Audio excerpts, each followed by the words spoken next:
Malam itu sebenarnya tidak ada yang terasa aneh. Hujan turun perlahan sejak sore, membasahi jalanan kecil di depan rumah sahabatku. Udara terasa dingin, dan lampu-lampu rumah memantulkan cahaya kuning yang hangat di antara rintik hujan. Aku tidak pernah menyangka bahwa keputusan sederhana untuk menginap malam itu akan menjadi awal dari sebuah kisah yang tidak akan pernah kulupakan. Aku datang ke rumah sahabatku hanya untuk menghabiskan waktu seperti biasanya. Kami tertawa, mengobrol panjang tentang masa sekolah, dan menonton film sampai larut. Ketika malam semakin larut, sahabatku tertidur lebih dulu di ruang tamu. Aku pun dipersilahkan tidur di kamar tamu yang berada di ujung lorong rumah itu. Semua terasa tenang, hanya suara hujan yang jatuh di atap dan angin malam yang sesekali menyentuh jendela. Namun sekitar tengah malam, ketika aku hampuh terlelap sepenuhnya, sebuah suara pelan tiba-tiba memecah kesunyian. Tok tok tok. Seseorang mengetuk pintu kamarku. Dan ketika aku membuka pintu itu, aku tidak pernah menyangka ibu temanku sudah berdiri di depan pintu hanya menggunakan baju tidur transparan, hampir kelihatan itunya ibu temanku. Aku kaget sampai gak tahan melihatnya. Gak kusangka, malam itu ibu temanku malah ngajak tidur bareng di kamarnya. Ini kesempatan emas yang gak akan aku sia-siakan. Ibu temanku orangnya masih kelihatan sangat cantik meski sudah berumur. Bodinya masih kencang, gunung kembarnya seperti anak SMA. Seperti sebuah kebetulan yang terlalu sederhana untuk dianggap penting. Tapi justru dari hal sederhana itulah, sebuah cerita yang tak pernah kubayangkan sebelumnya dimulai. Saat itu aku masih seorang mahasiswa semester akhir di sebuah kampus negeri di kota kecil yang tidak terlalu ramai. Hidupku berjalan seperti kebanyakan mahasiswa lain, bangun pagi, berangkat kuliah, mengerjakan tugas, lalu sesekali nongkrong bersama teman-teman untuk melepas penat. Di antara semua temanku, ada satu orang yang paling dekat denganku, namanya Rian. Kami sudah berteman sejak masa SMA. Persahabatan kami terjalin dari hal-hal kecil. Duduk sebangku di kelas, belajar bersama saat ujian, hingga saling membantu ketika salah satu dari kami mengalami kesulitan. Bahkan setelah lulus sekolah dan masuk kampus yang sama, kebiasaan itu tidak pernah benar-benar berubah. Rumah Rian juga tidak terlalu jauh dari kampus, sebuah rumah sederhana yang berada di ujung sebuah jalan kecil yang tenang. Di depannya ada halaman kecil dengan pohon mangga yang cukup besar. Setiap kali aku datang ke sana, suasana rumah itu selalu terasa hangat dan nyaman. Bukan hanya karena Rian, tetapi juga karena ibunya. Ibunya bernama Bu Maya, seorang wanita yang selalu terlihat ramah dan penuh perhatian kepada siapapun yang datang ke rumahnya. Usianya mungkin sekitar awal 40-an, tetapi wajahnya masih terlihat segar dan bersahaja. Senyumnya selalu tulus, membuat siapa saja yang berbicara dengannya merasa dihargai. Setiap kali aku datang, Bu Maya hampir selalu menyapaku terlebih dahulu. "Dika datang lagi? Sudah makan belum?" Tanyanya suatu kali sambil tersenyum dari dapur. Pertanyaan itu selalu membuatku merasa seperti sedang pulang ke rumah sendiri. Kadang ia menyiapkan teh hangat, kadang juga sekadar menemani kami mengobrol sebentar sebelum kembali ke dapur. Tidak pernah ada sesuatu yang terasa aneh, semua berjalan begitu wajar, seperti hubungan antara seorang ibu dan teman anaknya. Sore itu aku datang ke rumah Rian seperti biasanya. Langit sudah mulai mendung sejak siang. Awan gelap perlahan menutupi cahaya matahari, membuat udara terasa lebih dingin dari biasanya. Rian sedang duduk di ruang tamu ketika aku tiba. Akhirnya datang juga," katanya sambil tersenyum. "Aku pikir kamu sudah lupa janji nonton pertandingan hari ini." Aku tertawa kecil dan langsung duduk di sampingnya. Kami memang sudah merencanakan untuk menonton pertandingan sepak bola malam itu. Tim favorit kami akan bermain, dan seperti biasa, kami tidak ingin melewatkannya. Beberapa menit kemudian, Bu Maya muncul dari dapur membawa 2 gelas teh hangat. "Nih, diminum dulu. Dari tadi kalian pasti belum berhenti ngobrol," katanya sambil meletakkan gelas di meja. Aroma teh hangat bercampur dengan udara dingin dari luar rumah membuat suasana terasa semakin nyaman. Hujan mulai turun sekitar 1 jam kemudian. Awalnya hanya gerimis kecil yang jatuh perlahan di halaman. Tapi tidak lama kemudian, suara rintiknya semakin deras menghantam atap rumah. Kami tetap menonton pertandingan sampai selesai. Teriakan kegembiraan dan keluhan karena peluang yang gagal silih berganti memenuhi ruang tamu. Waktu berjalan tanpa terasa. Ketika aku melihat jam di dinding, ternyata sudah hampir tengah malam. Hujan di luar justru semakin deras. Air mengalir di sepanjang jalan kecil di depan rumah, dan angin malam membuat suasana terasa lebih dingin dari biasanya. "Aduh, hujannya makin parah," kataku sambil melihat keluar jendela. Rian menguap panjang. "Udah, kamu nginep aja di sini malam ini. aku juga sudah ngantuk banget. Aku sempat berpikir sejenak. Pulang malam-malam dalam kondisi hujan deras seperti itu memang bukan ide yang bagus. Ya sudah deh, jawabku akhirnya. Kalau begitu, aku numpang tidur di sini saja. Bu Maya yang kebetulan lewat di ruang tamu langsung berhenti. Dika mau menginap? Tanyanya. Aku mengangguk sedikit canggung. Kalau tidak merepotkan, Bu. Bu Maya tersenyum hangat. Tidak merepotkan sama sekali. Kamar tamu masih kosong. Silakan saja dipakai. Tak lama kemudian ia menyiapkan kamar tamu untukku. Sebuah kamar sederhana di ujung lorong rumah, dengan tempat tidur kecil dan jendela yang menghadap ke halaman belakang. Suasana rumah mulai menjadi lebih tenang. Rian sudah lebih dulu tertidur di sofa ruang tamu. Aku mematikan lampu kamar dan berbaring di tempat tidur. Suara hujan yang jatuh di atap seng terdengar jelas dari dalam kamar. Udara malam terasa dingin, tapi justru membuatku semakin cepat mengantuk. Perlahan-lahan aku mulai terlelap, namun beberapa jam kemudian, ketika malam sudah benar-benar sunyi, sebuah suara pelan tiba-tiba memecah keheningan rumah itu. Tok, tok, tok. Ada seseorang yang mengetuk pintu kamarku. Dan saat aku membuka mata dalam kegelapan, aku belum tahu bahwa malam itu akan menjadi awal dari sebuah cerita yang tidak pernah aku bayangkan sebelumnya. Suara ketukan itu terdengar lagi. Tok, tok, tok. Pelan, tapi cukup jelas untuk membuatku benar-benar terbangun. Aku duduk perlahan di tepi tempat tidur. Kamar tamu itu gelap. Hanya diterangi sedikit cahaya dari lampu halaman belakang yang masuk melalui celah tirai jendela. Suara hujan masih terdengar jatuh di atap, meski tidak sederas sebelumnya. Jantungku berdetak sedikit lebih cepat. Siapa yang mengetuk pintu kamar tamu tengah malam seperti ini? Aku sempat berpikir mungkin Rian yang datang untuk meminjam sesuatu. Tapi aneh juga, karena biasanya dia langsung masuk tanpa perlu mengetuk. Ketukan itu terdengar lagi. Tok, tok. Kali ini lebih pelan, seolah orang di luar sana tidak ingin membangunkan orang lain di rumah. Aku berdiri dan berjalan perlahan menuju pintu. Tanganku sempat ragu saat hendak memutar gagang pintu. Entah kenapa, ada perasaan aneh yang tiba-tiba muncul di dadaku. Namun akhirnya aku tetap membuka pintu itu. Dan ketika pintu terbuka perlahan, aku melihat seseorang berdiri di sana. Itu Bu Maya. Ia berdiri di lorong rumah yang remang-remang. Hanya diterangi lampu kecil di dekat dapur. Rambutnya sedikit terurai, dan wajahnya terlihat lebih serius dari biasanya. Dika, kamu belum tidur? Tanyanya pelan. Aku sedikit terkejut melihatnya. Belum terlalu, Bu. Baru saja bangun. Jawabku agak gugup. Bu Maya terlihat seperti sedang memikirkan sesuatu. Tatapannya tidak seperti biasanya. Lebih dalam, lebih penuh keraguan. Apa ibu mengganggu? Katanya dengan suara yang hampir berbisik. Tidak kok, Bu. Jawabku cepat. Aku membuka pintu sedikit lebih lebar. Ibu mau sesuatu? Bu Maya terdiam beberapa detik, seolah ia sedang menimbang apakah harus mengatakan sesuatu atau tidak. Akhirnya ia menarik napas pelan. Ibu cuma tidak bisa tidur. Kalimat itu terdengar sederhana. Tapi entah kenapa, suasana di lorong rumah terasa berubah. Aku menoleh ke arah ruang tamu. Lampu sudah dimatikan. Sepertinya Rian masih tertidur di sofa. Rumah itu terasa sangat sunyi. Hanya suara hujan di luar dan detak jam dinding yang terdengar samar. Kalau Dika tidak keberatan, ibu ingin bicara sebentar, kata Bu Maya lagi. Aku mengangguk pelan. Silahkan, Bu. Ia masuk ke dalam kamar tamu dengan langkah perlahan. Aku menutup pintu kembali, meski sengaja tidak menguncinya. Bu Maya duduk di kursi kecil yang berada di dekat meja.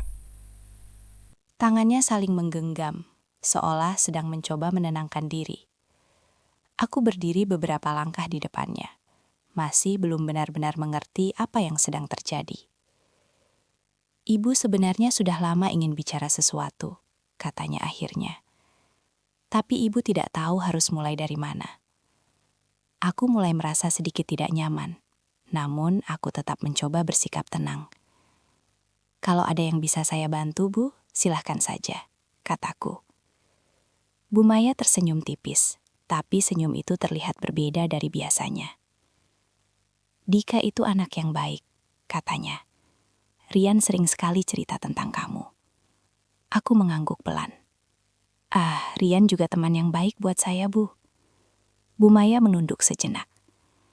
"Ayahnya Rian sering sekali bekerja di luar kota," katanya pelan. "Kadang bisa berminggu-minggu tidak pulang." Aku tidak tahu harus merespons apa, jadi aku hanya mendengarkan. Rumah itu kembali dipenuhi keheningan beberapa detik. Lalu Bu Maya melanjutkan. "Kadang rumah ini terasa sangat sepi di malam hari." Aku mulai mengerti arah pembicaraan itu, tapi aku tidak ingin terlalu cepat menyimpulkan sesuatu. "Rian juga sudah besar sekarang," katanya lagi. "Dia punya dunianya sendiri, teman-temannya sendiri." Ia menatap ke arah jendela kamar yang sedikit bergetar tertiup angin. "Kadang ibu merasa seperti sendirian di rumah ini." Kata-katanya terdengar jujur, bahkan sedikit rapuh. Aku mulai merasa berada di posisi yang sulit. Aku hanya seorang tamu, seorang teman dari anaknya. Namun sekarang aku berada di kamar yang sama dengannya, tengah malam, sementara seluruh rumah sedang tertidur. Aku berusaha mencari kata-kata yang tepat. "Mungkin Rian juga tidak sadar kalau ibu merasa seperti itu," kataku pelan. Bu Maya menoleh ke arahku lagi. Tatapannya kali ini terasa berbeda. Lebih hangat, tapi juga lebih sulit untuk dijelaskan. "Dika," katanya perlahan, "ibu senang kamu sering datang ke rumah ini." Kalimat itu membuat suasana di kamar terasa semakin canggung. Aku mengusap tengkukku, mencoba menenangkan diri. "Tentu saja, Bu. Saya juga merasa nyaman di sini." Bu Maya tersenyum lagi, tapi kali ini senyumnya terlihat sedikit lebih lama. Hujan di luar mulai mereda. Suasana rumah menjadi semakin sunyi. Dan entah kenapa, perasaan tidak tenang di dalam dadaku justru semakin kuat. Aku tidak tahu percakapan ini akan mengarah kemana. Namun satu hal mulai terasa jelas. Malam itu bukan sekedar malam biasa. Dan ketukan pintu kamar tadi mungkin hanyalah awal dari sesuatu yang jauh lebih rumit dari yang bisa kubayangkan. Aku berdiri di tengah kamar tamu dengan perasaan yang semakin sulit dijelaskan. Hujan di luar rumah sudah hampir berhenti, menyisakan suara tetesan air yang jatuh dari atap ke halaman belakang. Suasana malam terasa jauh lebih sunyi sekarang. Bu Maya masih duduk di kursi kecil dekat meja, sementara aku berdiri beberapa langkah darinya. Lampu kamar yang redup membuat bayangan kami memanjang di dinding. Beberapa detik berlalu tanpa ada yang berbicara. Aku mencoba mencari kata-kata yang tepat, tapi pikiranku terasa kosong. "Maaf kalau ibu mengganggu tidurmu," kata Bu Maya akhirnya memecah keheningan. "Tidak apa-apa, Bu," jawabku cepat. "Tadi juga saya belum benar-benar tidur." Bu Maya mengangguk pelan. Namun dari sorot matanya, aku bisa melihat bahwa sebenarnya ada banyak hal yang ingin ia katakan. Ia hanya belum menemukan cara untuk mengatakannya. "Dika," katanya lagi dengan suara lembut, "ibu boleh jujur sedikit?"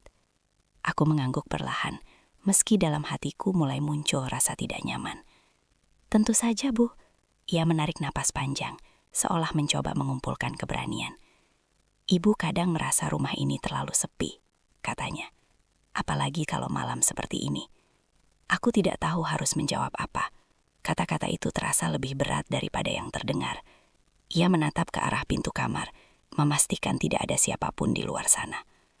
"Rian sudah besar sekarang," lanjutnya. "Dia jarang bercerita seperti dulu." Aku menunduk sebentar. Sebagai sahabat Rian, aku tahu betul bagaimana sifatnya sekarang.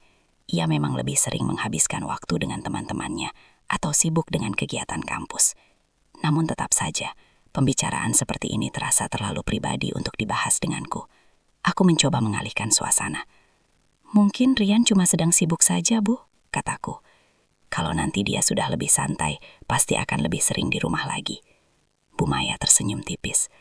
Semoga saja begitu. Namun setelah mengatakan itu, ia tidak langsung berdiri. Sebaliknya, ia justru tetap duduk di sana. Aku mulai merasa situasi ini semakin canggung. Dika sering datang ke rumah ini, katanya lagi. Ibu senang kalau kamu datang. Kalimat itu membuatku sedikit kaku. Terima kasih, Bu, jawabku pelan. Saya juga merasa seperti di rumah sendiri di sini. Bu Maya menatapku beberapa saat. Tatapannya kali ini terasa lebih lama dari biasanya. Ada sesuatu dalam cara ia memandangku yang membuatku semakin tidak tenang. Aku akhirnya memutuskan untuk duduk di tepi tempat tidur, mencoba membuat suasana terasa lebih santai. Namun keheningan kembali memenuhi kamar itu. Jam dinding di ruang tamu berdentang pelan menandakan pukul 1 dini hari.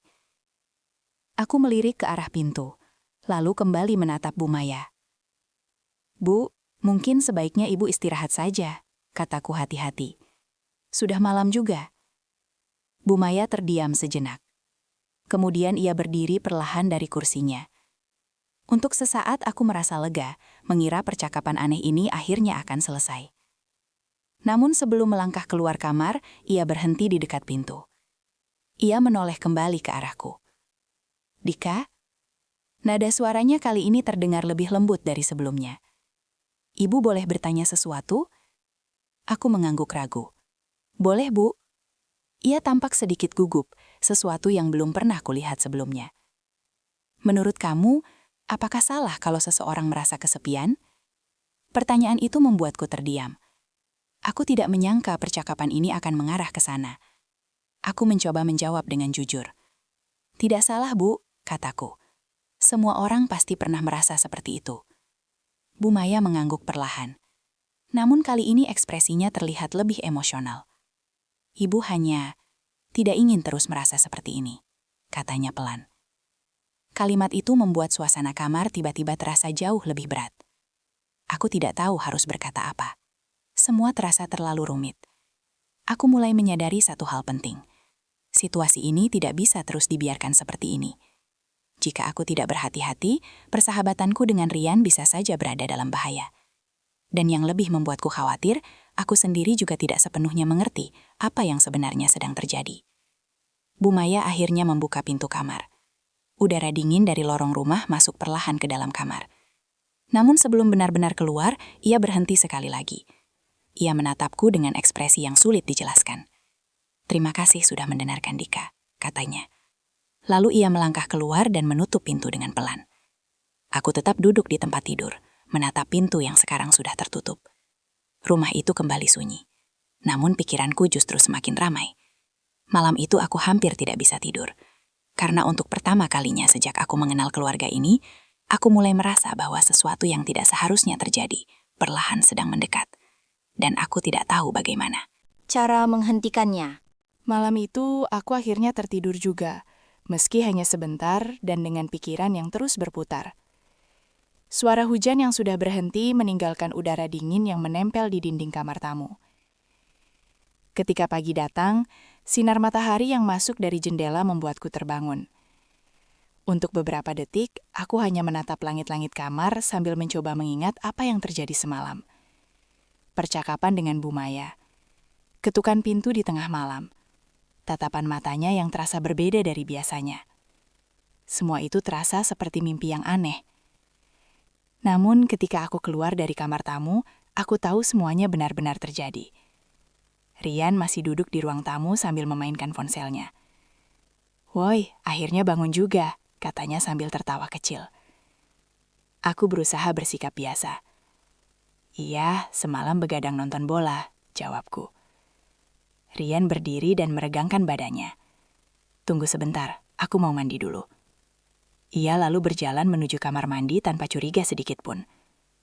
Aku berdiri sendirian di ruang tamu beberapa saat. Tak lama kemudian, Bu Maya keluar dari dapur. Ia membawa 2 piring sarapan. Namun begitu mata kami bertemu, suasana yang aneh langsung kembali terasa. Bu Maya tersenyum seperti biasa. Namun ada sesuatu di balik senyuman itu yang membuatku tidak tenang. "Selamat pagi, Dika," katanya. "Sudah bangun?" "Iya, Bu," jawabku pelan. Ia meletakkan piring di meja. Kamu sarapan dulu. Aku duduk di kursi makan dengan perasaan yang tidak nyaman. Bu Maya juga duduk di seberangku. Untuk beberapa detik, kami hanya diam. Tidak ada yang berani menyinggung percakapan semalam. Seolah-olah semuanya tidak pernah terjadi. Namun, justru keheningan itu membuat suasana terasa semakin canggung. Beberapa menit kemudian, Rian kembali dari kamar mandi. Ia langsung duduk di kursi sambil mengambil roti dari piring. Enak banget sarapannya, katanya sambil tertawa. Suasana kembali terlihat normal, setidaknya di mata Rian. Namun di dalam hatiku, semuanya terasa jauh dari normal. Hari itu aku memutuskan untuk pulang lebih cepat. Aku berpamitan kepada Rian dan Bu Maya, lalu berjalan keluar dari rumah itu dengan perasaan yang masih kacau. Aku berharap kejadian semalam hanya akan menjadi sesuatu yang terlupakan begitu saja. Namun ternyata aku salah. Beberapa hari kemudian, Rian tiba-tiba menelponku. Dika, kamu bisa bantu aku sebentar? Katanya di telepon. Ada apa? Aku harus pergi keluar kota 2 hari. Ada urusan keluarga. Aku terdiam. Terus? Kamu bisa tolong datang ke rumah.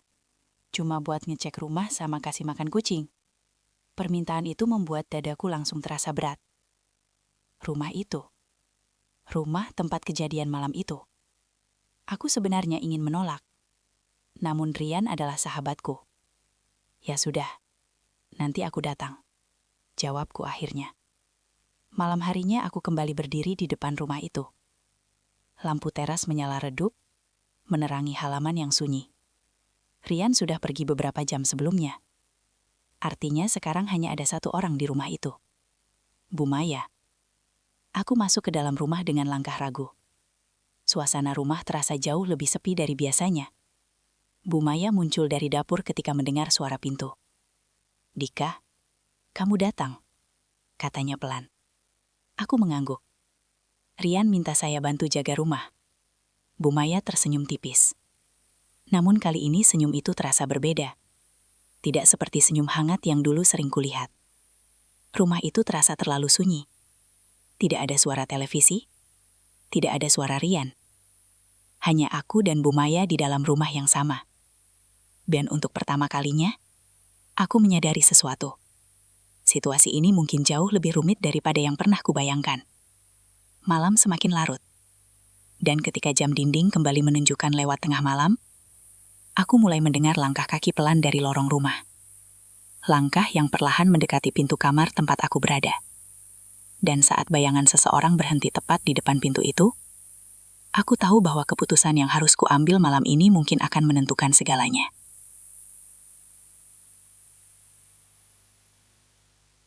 Aku berdiri di dalam kamar dengan napas yang terasa lebih berat dari biasanya. Lampu kamar menyala redup, sementara bayangan seseorang masih terlihat samar di balik pintu. Langkah kaki di luar itu berhenti tepat di depan kamar tempat aku berada. Jantungku berdetak keras. Beberapa detik berlalu dalam keheningan yang menegangkan. Lalu terdengar ketukan pelan. Tok, tok, tok. Ketukan yang sama seperti malam sebelumnya. Aku menatap pintu itu beberapa saat. Pikiran di kepalaku berputar-putar, mencoba memikirkan apa yang harus kulakukan. Sebagian diriku ingin pura-pura tidur dan mengabaikan ketukan itu. Namun sebagian lagi tahu bahwa menghindar tidak akan menyelesaikan apapun. Akhirnya aku melangkah menuju pintu dan membukanya perlahan. Di sana berdiri Bu Maya. Ia mengenakan pakaian rumah sederhana, rambutnya sedikit terurai, dan wajahnya terlihat lebih tenang daripada malam sebelumnya. Namun matanya tetap menyimpan sesuatu yang sulit dijelaskan. Dika, kamu belum tidur? Tanyanya pelan. Aku menggeleng. Belum, Bu. Ia tampak ragu sejenak sebelum berbicara lagi. Ibu boleh masuk sebentar? Aku menarik napas panjang. Situasi yang selama ini aku hindari kini benar-benar berada di depanku. Namun kali ini aku sudah memutuskan sesuatu. Aku membuka pintu sedikit lebih lebar. Silahkan, Bu. Bu Maya masuk perlahan ke dalam kamar. Ia duduk di kursi yang sama seperti malam sebelumnya. Beberapa detik berlalu tanpa kata. Aku berdiri di dekat meja sambil mencoba mengumpulkan keberanian. Akhirnya aku berbicara lebih dulu. Bu, saya sebenarnya sudah memikirkan percakapan kita yang kemarin. Bu Maya menatapku. Tatapannya terlihat penasaran tapi juga sedikit gugup. Apa yang kamu pikirkan, Dika? Aku menelan ludah sebelum menjawab. Saya sangat menghormati ibu, kataku perlahan. Dan saya juga sangat menghargai keluarga ini. Bu Maya tidak memotong. Ia hanya mendengarkan. Rian adalah sahabat terbaik saya, lanjutku. Kami sudah berteman sangat lama. Aku menatap Lantari beberapa detik sebelum melanjutkan. Saya tidak ingin melakukan sesuatu yang bisa merusak persahabatan itu, atau membuat keadaan menjadi salah. Suasana kamar menjadi sangat sunyi. Hanya suara angin malam yang terdengar dari luar jendela. Bu Maya menunduk perlahan. Untuk beberapa saat ia tidak mengatakan apa-apa. Kemudian ia menarik napas panjang. "Kamu anak yang sangat baik, Dika," katanya pelan. Nada suaranya terdengar sedikit bergetar. Ibu mungkin terlalu banyak memikirkan hal-hal yang tidak seharusnya. Aku tidak tahu harus menjawab apa. Namun aku merasa keputusan untuk jujur tadi adalah satu-satunya jalan yang benar. Bu Maya mengangkat wajahnya lagi. Kali ini ia tersenyum. Senyum yang terasa jauh lebih tulus daripada sebelumnya. "Terima kasih sudah jujur pada ibu," katanya. "Tidak semua orang berani melakukan itu." Aku akhirnya bisa bernapas sedikit lega. Beberapa menit kemudian Bu Maya berdiri dari kursinya. "Sudah malam," katanya. "Kamu istirahat saja." Ia berjalan menuju pintu kamar, lalu berhenti sebentar sebelum keluar. "Dika," aku menoleh. "Ibu harap kamu tetap sering datang ke rumah ini," katanya dengan nada hangat. "Rian pasti senang." Aku tersenyum kecil. "Iya, Bu." Setelah itu ia keluar dan menutup pintu dengan pelan. Rumah itu kembali sunyi. Namun kali ini suasananya terasa berbeda. Tidak lagi menegangkan seperti sebelumnya. Aku duduk di tepi tempat tidur dan menghembuskan napas panjang. Akhirnya semuanya terasa lebih jelas. Kadang dalam hidup kita memang harus membuat keputusan yang sulit. Keputusan yang mungkin tidak mudah, tapi harus dilakukan agar semuanya tetap berada di jalan yang benar. Malam itu aku akhirnya bisa tidur dengan lebih tenang. Dan untuk pertama kalinya sejak semua kejadian ini dimulai, aku merasa bahwa semuanya akan baik-baik saja. Pagi itu datang dengan suasana yang jauh berbeda dari malam sebelumnya. Cahaya matahari masuk perlahan melalui jendela kamar tamu, menyinari ruangan yang semalam dipenuhi kegelisahan dan pikiran yang berputar-putar. Aku membuka mata dengan perasaan yang jauh lebih ringan. Untuk beberapa detik aku hanya berbaring sambil menatap langit-langit kamar, mencoba menyadari bahwa semua ketegangan yang terjadi beberapa hari terakhir akhirnya menemukan jalan keluarnya. Aku bangkit dari tempat tidur dan keluar dari kamar. Rumah itu sudah terasa hidup kembali. Dari arah dapur terdengar suara peralatan makan yang saling bersentuhan. Aroma makanan hangat mulai memenuhi ruangan, membawa suasana yang terasa lebih normal. Ketika aku berjalan ke ruang makan, aku melihat Bu Maya sedang menata piring di meja. Ia menoleh ketika menyadari aku datang. "Selamat pagi, Dika," katanya dengan senyum yang hangat. Senyum itu terasa berbeda dari hari-hari sebelumnya. Kali ini benar-benar terlihat tenang, tanpa bayangan kegelisahan seperti yang pernah kulihat di matanya. "Pagi, Bu," jawabku. Aku duduk di kursi makan sambil membantu mengambilkan gelas dari rak. Suasana pagi itu terasa jauh lebih santai. Kami berbicara tentang hal-hal sederhana, tentang cuaca yang kembali cerah, tentang rencana kuliahku minggu depan, dan tentang kucing peliharaan Rian yang semalam sempat membuat keributan di dapur. Tidak ada lagi percakapan canggung, tidak ada lagi ketegangan seperti malam-malam sebelumnya. Beberapa jam kemudian Rian akhirnya menelpon dari luar kota. "Rumah aman kan?" tanyanya di telepon. Aku tertawa kecil. "Aman banget." Rian terdengar lega. "Bagus deh, makasih ya sudah bantu jagain." Setelah menutup telepon, aku menyadari sesuatu. Kadang kita tidak menyadari betapa berharganya sebuah persahabatan sampai kita berada di situasi yang bisa saja merusaknya.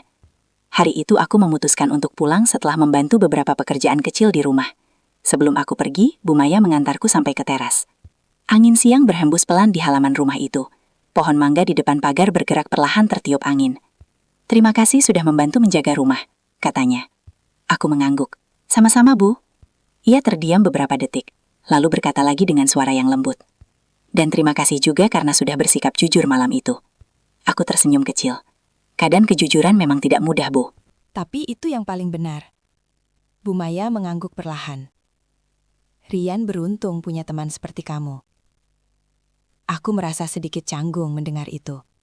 Tapi juga bersyukur semuanya berakhir dengan baik. Setelah berpamitan, aku berjalan keluar dari halaman rumah itu. Langit siang terlihat cerah setelah beberapa hari hujan turun hampir setiap malam. Ketika aku melangkah di jalan kecil di depan rumah Rian, pikiranku kembali teringat pada malam pertama aku menginap di sana. Malam ketika ketukan pintu kamar itu pertama kali terdengar.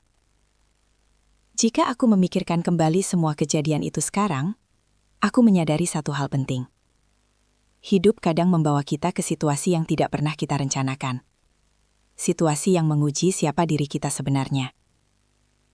Dalam keadaan seperti itu, kita selalu punya pilihan. Pilihan untuk mengikuti perasaan sesaat, atau pilihan untuk tetap memegang nilai yang kita percaya benar. Malam itu mungkin hanya sebuah malam hujan biasa bagi orang lain. Namun bagiku, malam itu menjadi pelajaran yang tidak akan pernah kulupakan. Pelajaran tentang kepercayaan, tentang persahabatan, dan tentang bagaimana sebuah keputusan kecil bisa menentukan arah sebuah cerita. Cerita yang dimulai dari sebuah ketukan pintu di tengah malam, dan berakhir dengan sebuah pelajaran yang akan selalu kuingat sepanjang hidupku.